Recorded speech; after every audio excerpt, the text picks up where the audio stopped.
What's up internet, here we go again. Kali ini kita akan membahas alur sebuah film yang berjudul Sin Island. Film yang dirilis pada tahun 2018 ini mengisahkan seekor Pinoy belasteran Pakistan yang kebetulan dia adalah seorang pramugari. Nah, karena kecantikannya itu, dia pun diduga nih ya, menjalin hubungan dengan seorang pilot. Padahal sebenarnya Dwi punya suami cuy. Sampai akhirnya suaminya pun tahu kedekatan istrinya dengan sang pilot. Ia pun membalasnya dengan perbuatan yang lebih gokil cuy. Gokil pokoknya. Nah, tanpa berlama-lama lagi, langsung aja kita masuk ke dalam alur ceritanya. Film dimulai dengan menampilkan sebuah video pernikahan yang dibuat oleh sepasang kekasih tentunya.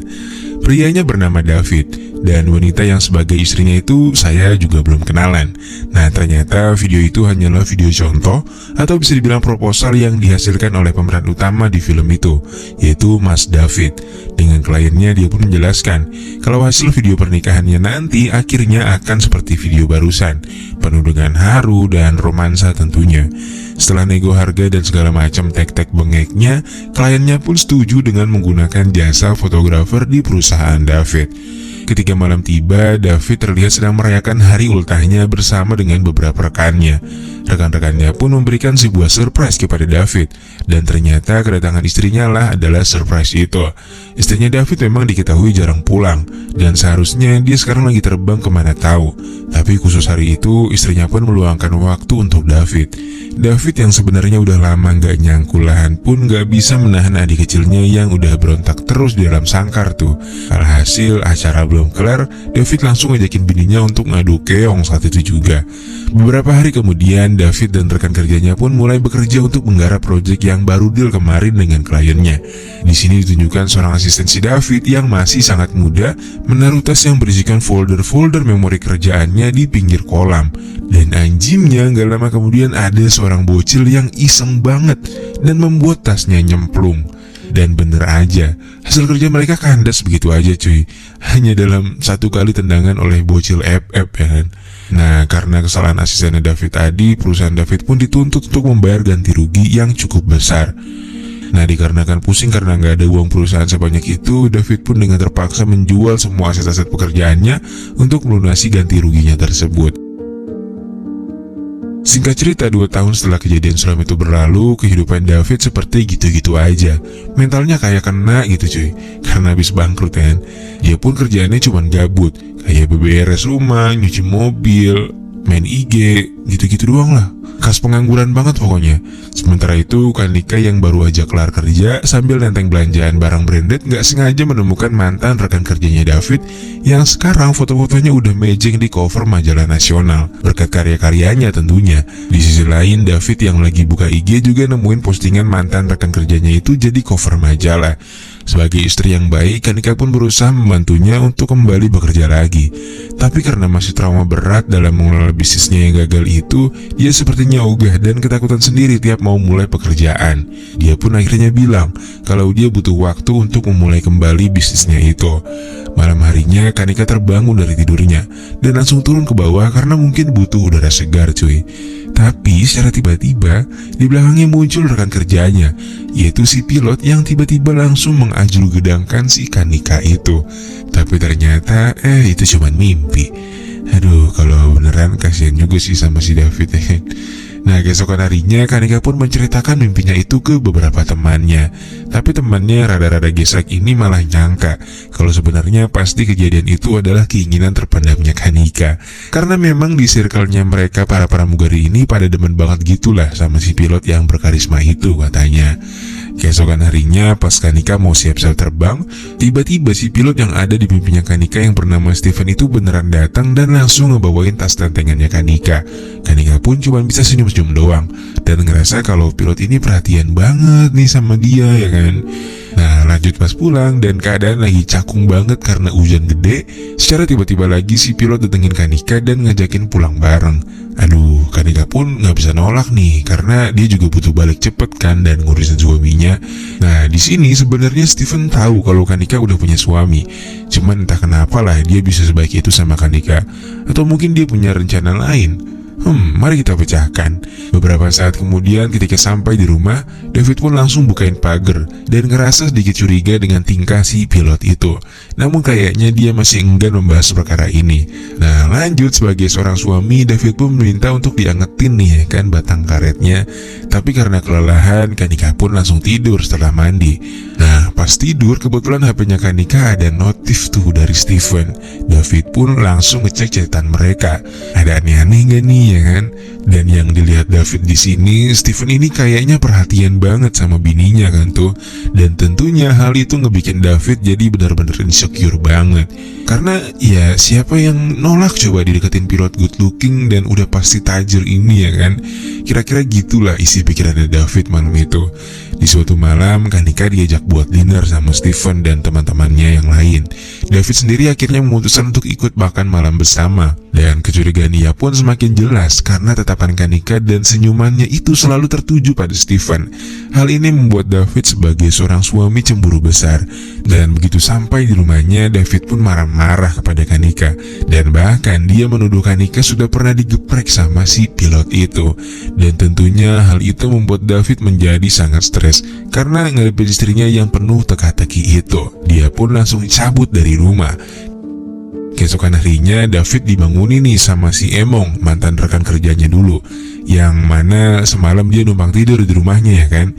Karena ngeliat kondisi David yang sepertinya butuh healing-healing santuy, Emong pun nawarin David voucher liburan ke sebuah pulau yang bernama Sin Island. Karena merasa pemberian rekannya itu boleh juga nih ya kan. Dan lagi stres banget, David pun akhirnya gas lah buat liburan sendiri ke pulau itu. Dia pun menikmati fasilitas pulau yang menenangkan itu. Sampai akhirnya senja berganti malam, dan seketika dia teringat Kanika melalui cincin pernikahannya yang gak henti-henti dia genggam. Nah esoknya David pun terbangun dari tidurnya di pantai karena ketiduran kayaknya. Dia menyadari bahwa cincinnya menghilang. Dia pun lantas mencarinya. Nah saat itu dari kejauhan David melihat neneng gelis yang lagi healing sambil olahraga yoga cuy. Tapi dia sadar nih karena dia harusnya mencari cincinnya. Dia pun akhirnya ngelanjutin. Nah karena keganggu sama suara kalengnya David, neneng tadi pun ngomel-ngomel karena David nyari cincinnya berisik banget cuy. Tapi untungnya cincin pernikahannya ketemu sih. Singkat cerita pas malamnya David pun ketemu lagi nih di restoran sama si neneng yoga tadi. Sebagai permintaan maaf, David pun mau traktir dia malam itu. Nah setelahnya mereka pun berkenalan dan ternyata namanya si neneng yoga yang asli adalah Tasya. Nako! Weh, Tasya by the way. David. Mereka pun dengan cepat menjadi sangat akrab dan bisa ngecil bareng-bareng. Di sini rupanya Tasya adalah seorang desainer yang lagi healing ke Sin Island.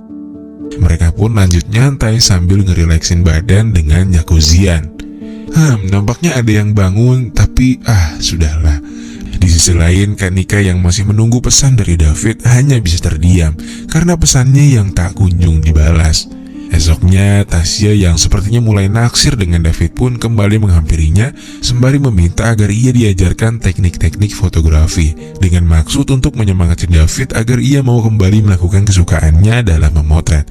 Nah, di sisi lain si pilot tampan yaitu Steven terus melangsungkan gerakan bawa tanahnya kepada Kanika, pria yang ternyata buaya itu menggombali Kanika dan terus meyakinkan bahwa dirinya adalah pria baik-baik. Sampai akhirnya buaya itu pun main-main ke kamarnya Kanika dan mencoba ngajakin perang sarung di bawah selimut.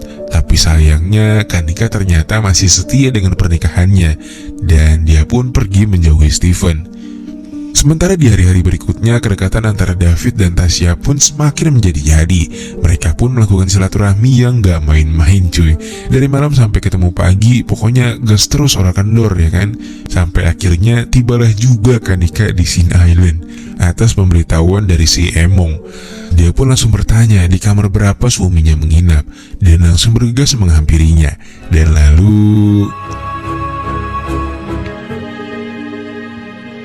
Kanika? It's not anytime soon, pero nakausap ko. David! Oh, hi David! Tasya tiba-tiba datang menyapa Kanika cuy. Dia bilang kalau ada sesuatu miliknya yang ketinggalan. Dan ternyata kunci stangnya ketinggalan cuy. Aduh bener-bener Dani si Tasya. Tanpa mengeluarkan sepatah kata pun, Kanika pun langsung memboyong David untuk kembali pulang ke rumahnya.